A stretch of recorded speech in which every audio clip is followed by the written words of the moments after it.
first picture now coming in from Puerto Rico after taking a direct hit.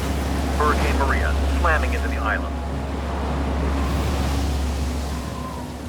When major disasters strike, it's always been the President of the United States' job to arrive on the scene with promises of help.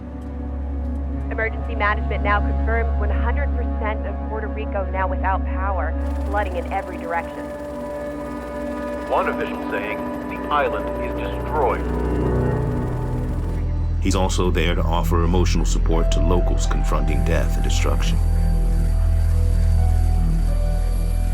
I've been to Puerto Rico many times. I've always loved it, and your weather is second to none, but every once in a while you get hit. And you really got hit. You know, he goes down there, says a few words. There's a lot of love in this room. A lot of love in this room. Tosses a few paper towels, shrugs a little bit, and leaves. And then blames the Puerto Rican government for all the problems. Survival cannot be our new way of life. Mr. Trump, do your job. Calling it negligent, it seems to be like the understatement of the century. Great people. We've seen it time and again just how vulnerable we are and how wide the chasm is between the powerful and the rest of us. For over 70 years, our leaders have told us one thing under the bright lights. The protection of the lives and property of Americans is the responsibility of all public officials. I care. We're trying. And it is my first duty as president to protect the American people. We have it so well under control.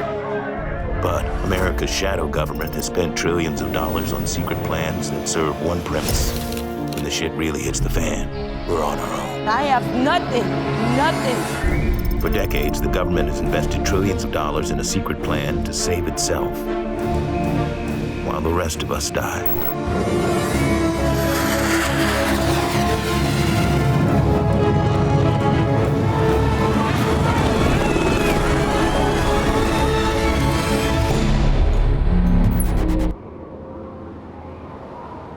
Ladies and gentlemen, I wish I had better news for you, but we are facing a storm that most of us have feared. 12 years before Puerto Rico was leveled by Hurricane Maria, a massive storm barrels toward the Gulf Coast. The warnings get more and more dire, and people in New Orleans are ready to essentially do what they normally do, stay and ride it out. You know, your government is here to protect you. Why should you worry?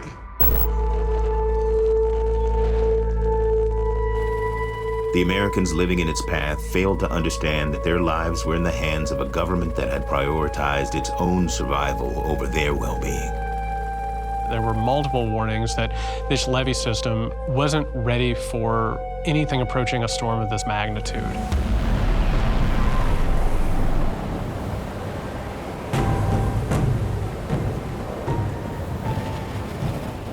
The U.S. Army Corps of Engineers started building a levee system to protect New Orleans in 1965. They were supposed to have finished by 1980, but it was nowhere near complete when the Category 3 Hurricane Katrina descended on the Crescent City and the waters began to rise. Katrina was predictable, it was preventable, we could have mitigated the damage, we could have rebuilt quicker. Homeland security is a term that emerged after 9/11. And after 9/11, we saw how insecure our homeland was.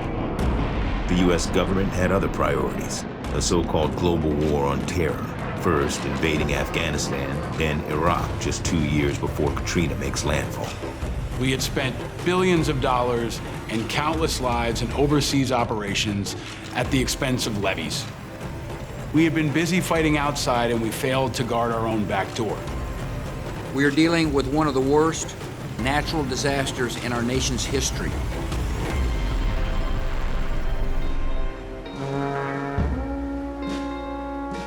As the waters of Lake Pontchartrain flood into New Orleans, hundreds of residents are killed, tens of thousands are displaced.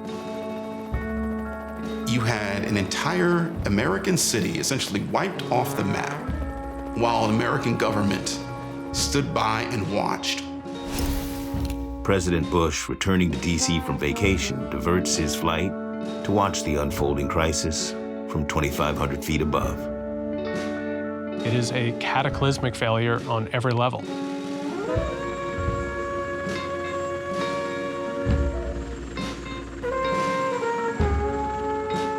Nowhere is the devastation greater than in the largely African-American Lower Ninth Ward. The images from Hurricane Katrina of people clinging to life on rooftops has been burned into my memory, my conscience.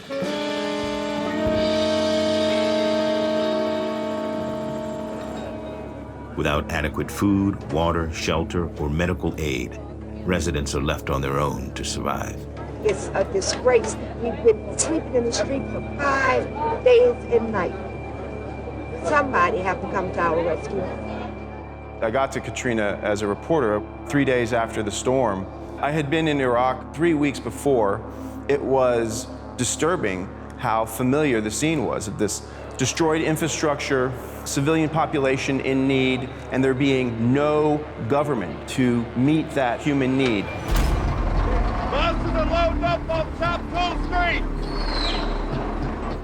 And like in Iraq, when the U.S. military first arrived in New Orleans, the health and safety of the local inhabitants didn't appear to be the mission.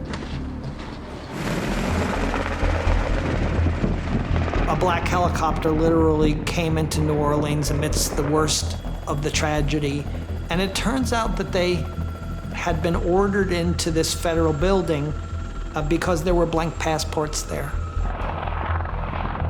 We undertook this expensive and elaborate rescue effort to get blank passports out of a building in New Orleans rather than to save people. And that, to me, kind of symbolized also the fact that sometimes the federal government can have its own priorities, and they're not human priorities. There's an old saying, when your only tool is a hammer, every problem looks like a nail, which might explain why law enforcement came down so hard on survivors in the Big Easy. The crisis in New Orleans was presented as if this was a crisis of security in terms of law and order and violence, and that the appropriate response was militarized policing. With many of the jail facilities flooded, a makeshift holding facility is built in the city's bus terminal. People call it Camp Greyhound. Over 1,200 residents are rounded up and cycled through the jail. Basic rights are ignored. Many are never charged with a crime. Most are African American. You see, the overreaction to people of color getting water, say, for their survival, as opposed to white people getting water. The white people are doing it to live, and the black people are looters. We see America's prejudices start to manifest in mass, senseless, unnecessary tragedies.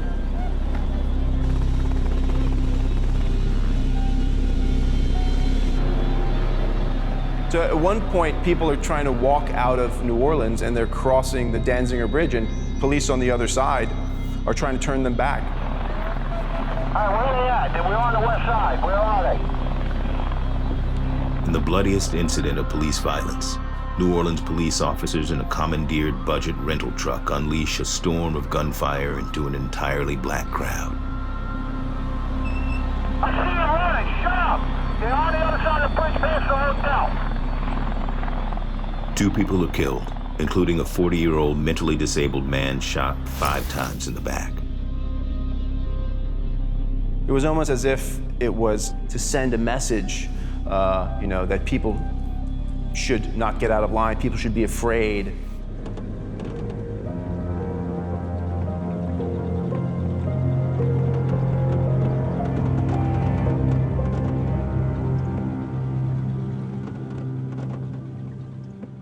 With the breach of 3 levees protecting New Orleans, the landscape of the While city survivors wait in vain for help from the government, celebrities band together for hurricane relief.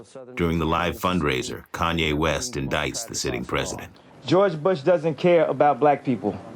When I saw Kanye West say that George Bush doesn't care about black people, I felt like he was telling me what I already knew. Well, you cannot call it a natural disaster unless you believe that it is in fact natural for a government to neglect its citizens of color in such a way. Under mounting pressure to do something, Bush sends in reinforcements to help the National Guard, mobilizing U.S. Army troops to New Orleans. Today I ordered the Department of Defense to deploy additional active duty forces to the region. Many of the troops had recently returned from combat tours.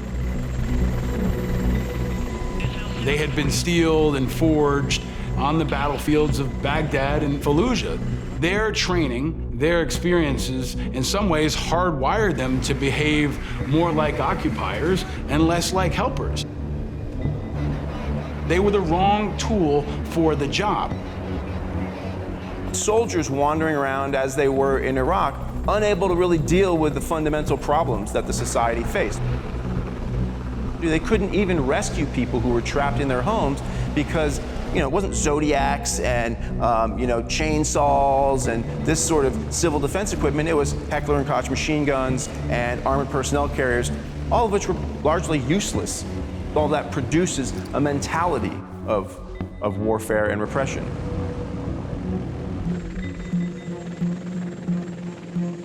On the anniversary of 9/11, Bush himself finally arrives in New Orleans, landing on an aircraft carrier docked just offshore. 4 years after the frightening experience of September the 11th, Americans have every right to expect a more effective response in a time of emergency. When the federal government fails to meet such an obligation, I, as president, am responsible for the problem and for the solution. The mightiest government on earth can do better than abandon people in this way within our own country. And we'll once again show the world that the worst adversities bring out the best in America. Katrina made it obvious that despite all the weaponry in the world and all of the intelligence in the world, that in the case of a storm in New Orleans, we were unable to take care of our own. We've got both sides of the road engulfed now. Wildfires rage in Northern California. It's not looking good for get people out. The Federal Emergency Management Agency, or FEMA, deploys. FEMA often is a very good and useful piece of the government, but FEMA has gotten a bad reputation, partly because it has been run by incompetence. During Hurricane Katrina, FEMA's bad reputation was earned. The man Bush appointed to run FEMA was a Republican insider and an expert in Arabian racehorses with no experience in disaster planning. FEMA and the government should have came in here the very next morning when all this shit happened. Making FEMA an easy target. The man running FEMA, he's an asshole. There were a few disasters I was on where it was recommended that, after hours, you don't walk around with your FEMA jacket on.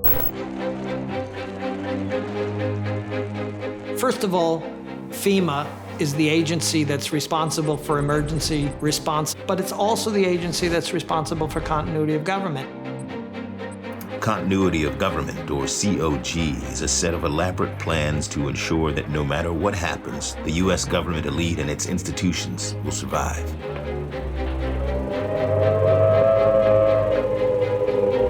Enemy jet bombers carrying nuclear weapons can sweep over a variety of routes and drop bombs on any important target in the United States.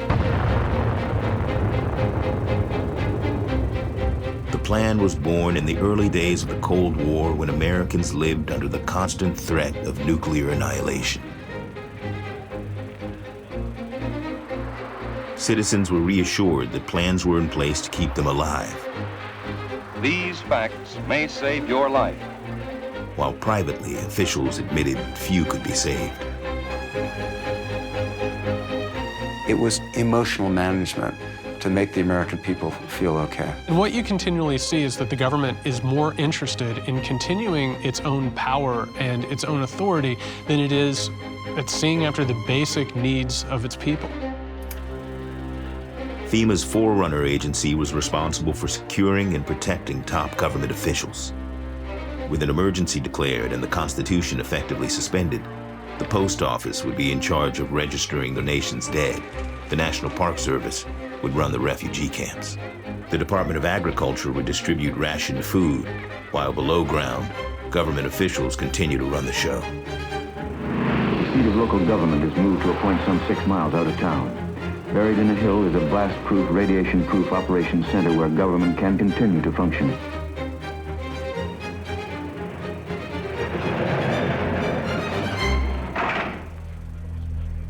Billions were spent on these secret plans to protect the government elite and the institutions of state in the event of a Soviet attack. Thousands of demonstrators opposed to the Vietnam War assembled in the nation's capital for a mass protest. But as American society began to unravel in the 1960s, the government began to see the movements for civil rights and against the Vietnam War as just as big a threat to national security as an incoming Soviet missile. And now the government's law enforcement and national security resources are tasked with confronting this new enemy within. We see that the government is treating its own people as if they are threats to the government and that they need to be treated as enemies of the state. The students whose activities you have just witnessed are toying with treason. The communists have admittedly chosen the minds of our youth as a #1 area for their insidious attack. Everything from the FBI to the CIA to the National Guard have been mobilized as defenses against national threats. The federal government was involved in contingency plans to round up dissidents. My own grandfather had to testify before the House Un-American Activities Committee to deny he was a member of the Communist Party. Civil rights leaders now considered heroes of American democracy were seen as part of a communist plot and as a threat to national security. J. Edgar Hoover particularly picks out Martin Luther King for special, not just surveillance, but infiltrate and disrupt the efforts of the civil rights movement. The FBI begins a massive covert counterintelligence operation known as COINTELPRO. It comes out of the Cold War, surveillance state born out of controlling the internal population. Agents send Martin Luther King Jr. a letter urging him to commit suicide. They infiltrate the Black Panthers and turn them against each other by spreading false rumors. Others are shot by police. It frequently sounds crazy if you say these things, but all this stuff is a matter of public record, right? There is thousands of pages of documents. You don't get more substantiated than that. But the covert efforts to contain and control the movement fail. And when Martin Luther King Jr. is assassinated in April 1968, riots break out in over 100 cities. In America, black people are treated very much as colonized people because we're used, we're brutalized. The police in our community occupy our area, our community as a foreign troop occupies territory. For a government focused on its own survival at any cost, the enemy was now inside the house, and the vast apparatus of a system supposedly there to protect all its citizens was turned against some of them, and those under attack began to fight back. We're gonna walk on this racist power structure, and we're gonna say to the whole damn government, stick them up, this is a hold-up, we come for what's ours. In the face of a perceived homegrown rebellion, the Pentagon draws up Operation Garden Plot, a detailed blueprint for how the U.S. military would deploy simultaneously to 25 American cities to put down racial unrest. Drills are held, but for now, Operation Garden Plot isn't mobilized. And by the 1970s, the civil rights movement is neutralized through infiltration, arrest, and assassination. But a new perceived threat to national security emerges. Nicaragua, 1979. A US-backed dictator is toppled in Central America by leftist rebels. By the time Ronald Reagan takes office in 1981, the region is in flames. And many in the American elite are convinced a new existential threat is right at our front door. El Salvador is nearer to Texas than Texas is to Massachusetts. Nicaragua is just as close to Miami, San Antonio, San Diego, and Tucson as those cities are to Washington. Only last week, an official of the Soviet Union reiterated Brezhnev's threat to station nuclear missiles in this hemisphere, 5 minutes from the United States. Hollywood helped spread Reagan's fear of a red planet. The popular 1984 movie Red Dawn imagines the American heartland invaded by ruthless Cuban troops.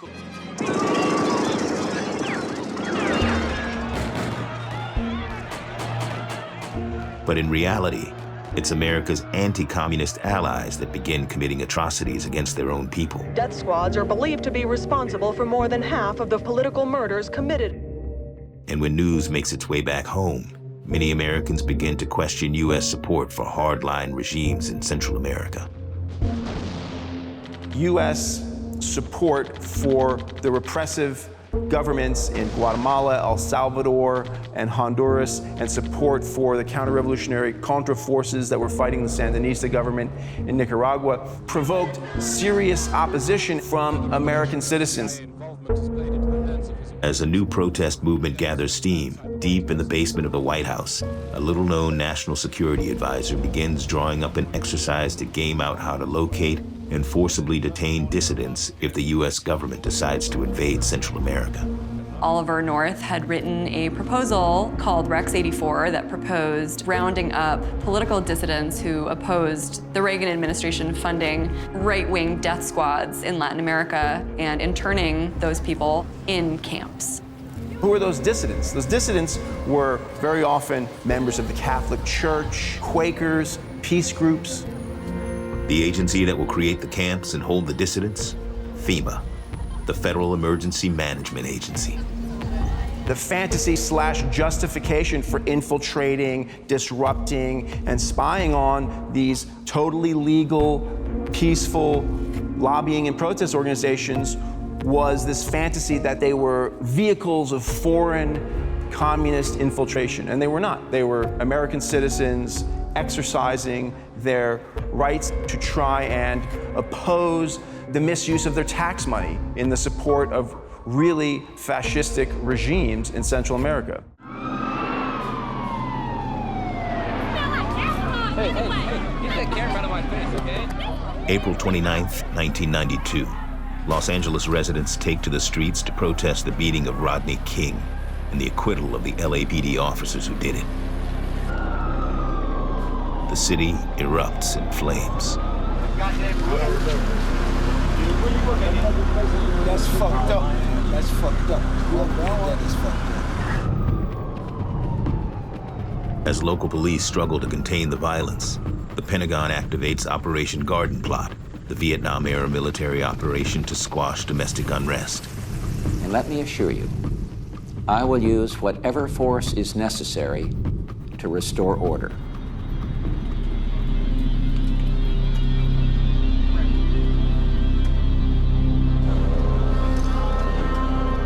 If you have a government that wants to create the narrative that there are scary brown and black people who want to take your kids and take your job and have this terrible revolution that's gonna hurt you, what better way to create that than to put some tanks out there, shoot some tear gas at these folks, shoot them with rubber bullets, kill a few.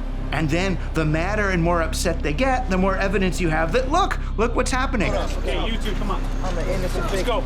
Yeah, we all are.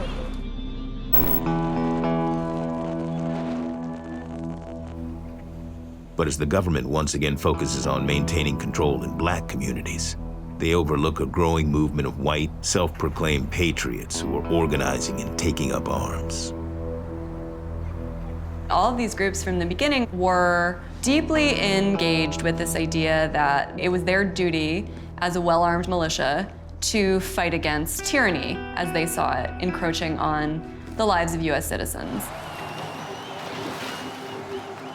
As President Bush celebrates the end of the Cold War, This is a time when the future seems a door you can walk right through, into a room called tomorrow. patriots fear America's tomorrow will be as part of the so-called New World Order, in which the U.S. government bends to the will of the United Nations. Like any true freedom fighter, I will die on my feet before I'll live on my knees. It's as simple as that.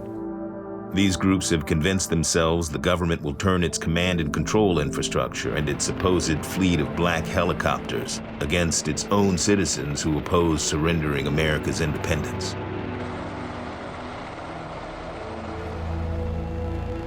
As the Patriot movement grows, it begins to associate the agency designed to ensure continuity of government with this dark plot to control their lives.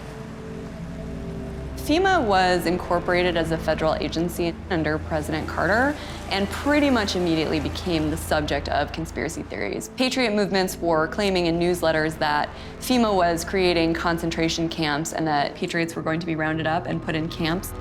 It's all there. All the government documents, all the government admissions, a civilian inmate labor camp program run by the Army, where they're at, how they're going to break the families up, and where the children go, and the forced inoculations, and everything. I mean, it just boggles the mind that all of this is happening. It had some weird elements. Militia movements became convinced that FEMA was going to put people in concentration camps with the help of the Bloods and the Crips. By the 1990s, they actually believed that the federal government was directly waging war on them. The government's actions to rein in some of these law-breaking, heavily armed groups serve only to fuel their paranoia. Just months after Bill Clinton takes office, federal agents raid a radical Christian cult in Waco, Texas, and a vicious firefight breaks out. 76 members are killed in the ensuing inferno, including 25 children. We did everything we could to avoid the loss of life. They made the decision to immolate themselves, and I regret it terribly, and I feel awful about the children.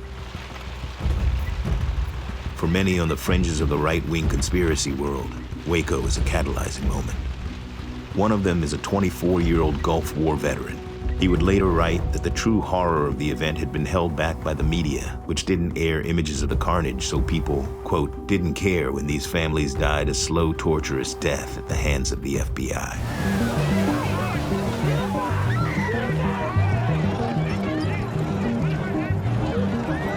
A massive bomb goes off at a federal building in Oklahoma City, killing 168, including 19 children at a daycare center.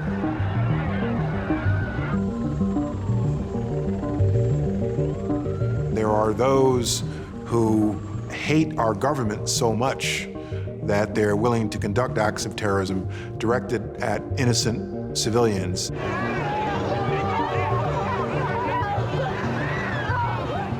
It was one of the most devastating domestic terror attacks in U.S. history up until that point.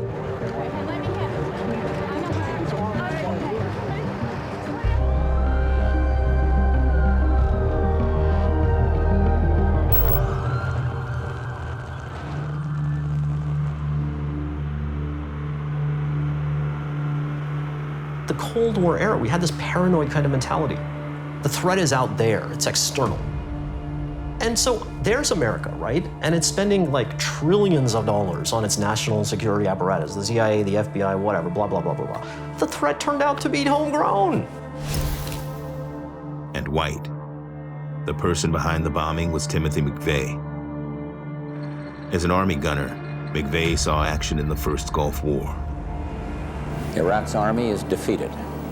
Our military objectives are met. We must now begin to look beyond victory in war. We must meet the challenge of securing the peace. While others celebrate, McVeigh leaves the Army and becomes radicalized by a series of events that would galvanize right-wing extremists for years to come. Somebody like McVeigh thinks that they're actually a soldier in an invisible war.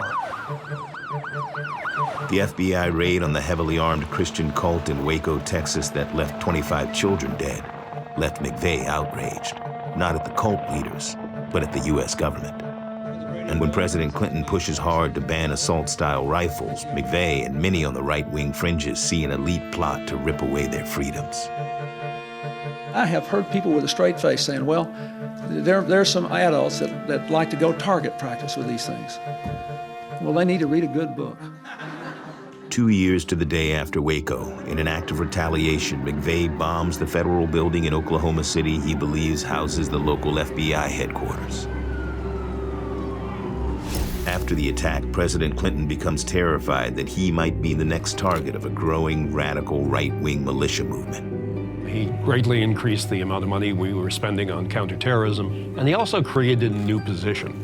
And that new position was called the National Coordinator for Security and Counterterrorism. And I was that person. No longer was it just about nuclear war. What if there were a terrorist attack, like the Oklahoma City bombing? But it was in Washington, and it took out the White House. Oklahoma City was a wake-up call, frankly. We should have learned that terrorism can be a domestic-based act of violence. It's a rearguard action. They're caught with their pants down. They've been allowing this right-wing movement to get out of hand. In a preview of conspiracy theories that will spiral around mass shootings 2 decades later, many in the militia movement refused to believe Oklahoma City was the work of one of their own, but rather was a pretense by the government to mobilize against them. The Oklahoma City bombing was immediately subject to conspiracy theories. Patriot movements viewed it as a false flag attack that had been perpetrated to make patriot movements look bad, discredit them, justify a crackdown against them. False flag operations involve one group pretending to be another to shift blame. There were congressional hearings after the Oklahoma City bombings where members of a Michigan militia were questioned by members of Congress, and the militia members speculated that the bombing had been undertaken by the CIA or that McVeigh had had ties with the Japanese government. It's also where Alex Jones got his start by claiming that Oklahoma City had been a false flag perpetrated by the government. We've been investigating this tragedy for over 6 years. The amount of evidence is staggering. Out of hundreds of people we interviewed, we couldn't find a single person who said they'd heard only one explosion. It's all part of a growing movement on the right, questioning elite control of society. People need to realize this, that the militias aren't a terrorist organization, like Morris Dees has labeled us as being. And we're just average, ordinary, everyday folks just battling for our freedom and keeping our Constitution. The militias are the bottom line and the last resort to the difference between freedom and slavery. Those FBI guys over there and all over, they all know April 19th to beware. Don't make a move on anyone, because then I'm afraid that all hell's going to break loose. A lot of these people are reacting to something very real, but they're doing it in totally crackpot and hateful ways that exacerbate the problem. White revolution. White revolution. There's a general sense of growing insecurity, in part due to rising inequality. And so instead of fixing their sights on the real enemy, which is the elites who are ripping them off, they attack other victims of the same process, right? People of color, immigrants. Congratulations, Mr. President. Under President Barack Obama, there's a surge in right-wing militia activity. Groups grow from 149 in 2008 to 1,360 in 2012.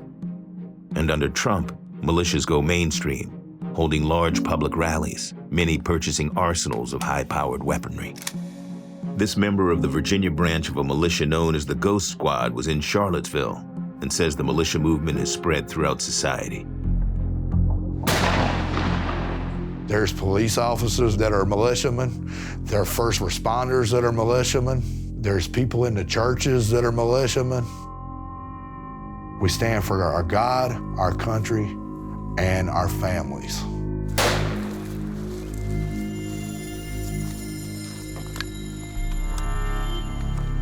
We, the people, and we will stand for what's right, and we will win this fight. Militia and militia movements and patriot movements generally are very engaged in the idea that there is an encroaching one world government or new world order, a tyrannical one that's going to be imposed on US citizens who will need to fight back in an armed and violent way.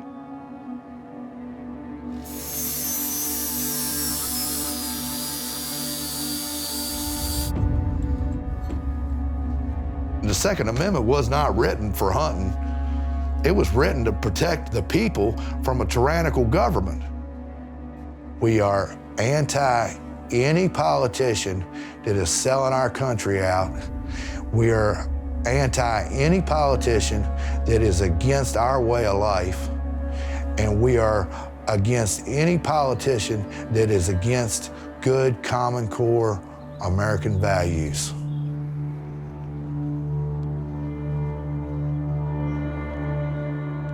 Some come from law enforcement, some come from military, and I would like to think have in their hearts some deep, abiding desire to keep the Union and not destroy it. We don't want Uncle Sam telling us how to live. The oddity here is that while normally they were fairly, anti-government, now they actually sort of had a leader in government who was espousing similar viewpoints. They were able to come out of just doing their survival war games, end of days games in the woods somewhere, and actually start appearing more and more in public and feeling like if they espouse extremist views, whether they're anti-immigrant views, racist views, whatever, that they've got some backing from high places. Sadly, a lot of people are adopting the mentality of an armed lifeboat, thinking like, okay, there's not enough to go around. We're headed towards crisis. The best we can do is gather what we have and keep it for ourselves and keep others out.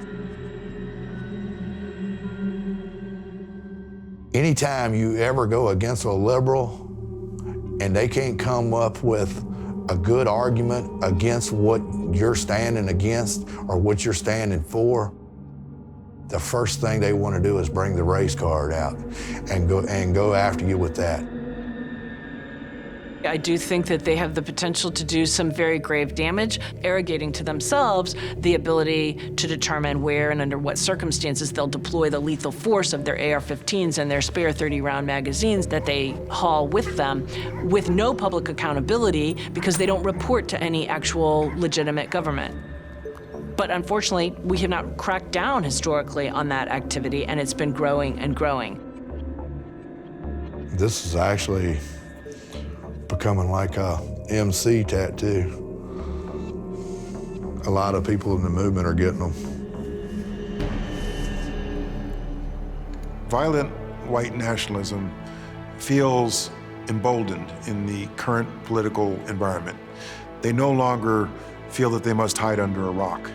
They feel as though they can come out in the open and show their stripes. And that's not just a threat to Black Americans.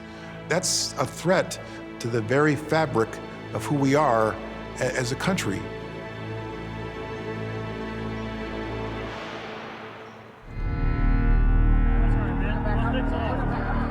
And while the U.S. government has often underestimated or downplayed the threat of militias, Trump appears to actively encourage them. And one militia makes international news when they try to act on his perceived call to arms.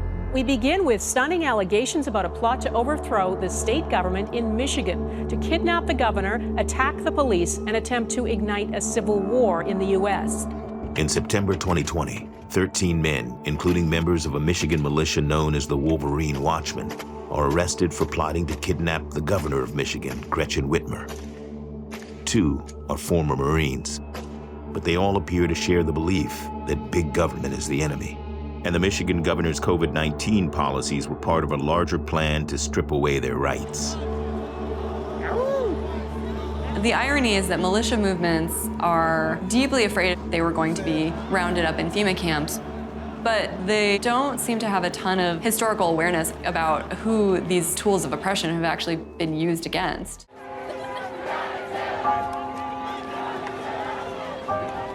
Spring 2020, possibly the largest mass protest movement America has seen, sweeps the nation with a simple message: Black Lives Matter.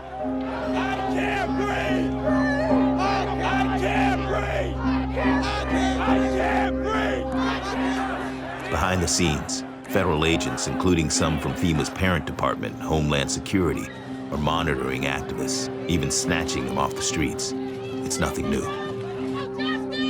We've seen this happen for decades now. Every time there's a moment of either civil unrest or a moment of a protest movement, we see the government start to use that apparatus again and treat its own people as if they are enemies of the state.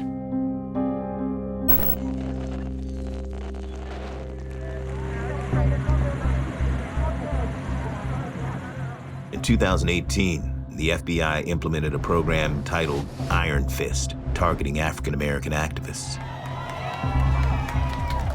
Black extremists are listed at the top of the Bureau's counterterrorism priorities, above even groups like Al-Qaeda. And yet, over the last 25 years, only a handful of so-called black extremists have been tied to acts of violence.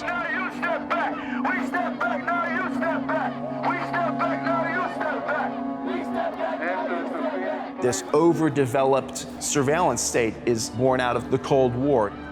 It is a very, very long history that goes way back in American history, through the 60s, 50s, beyond World War II, into the Red Scare of the 20s, labor unions, socialists, feminists, African Americans, and other communities of color that struggle for full civil rights. These people have always been attacked.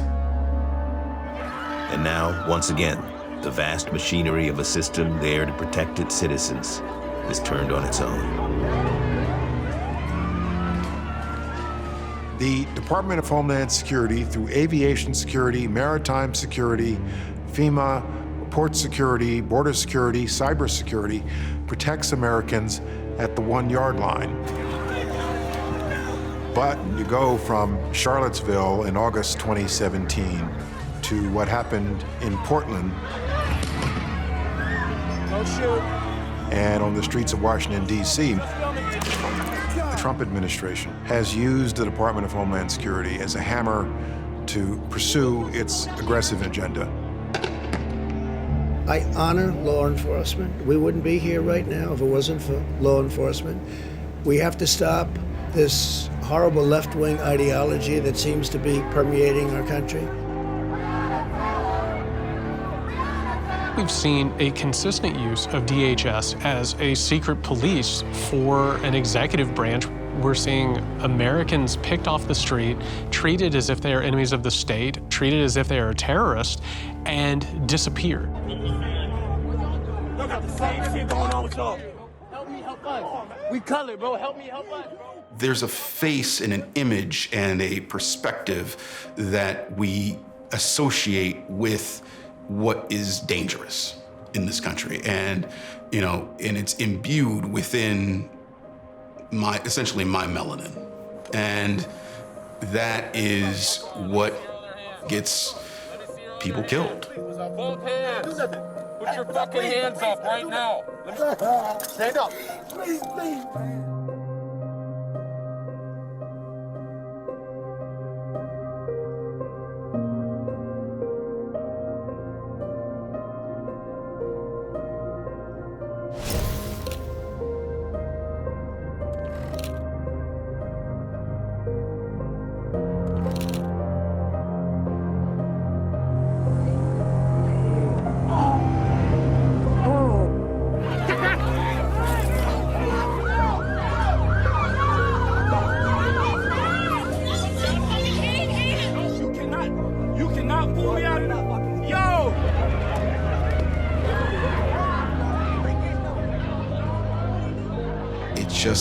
Just is too many people.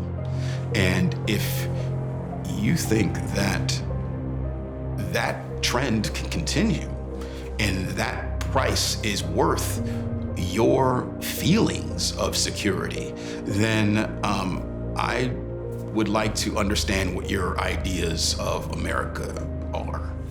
I would like to understand what your idea of freedom is, because it is certainly different than mine. Because in your idea of freedom, there is no room for me.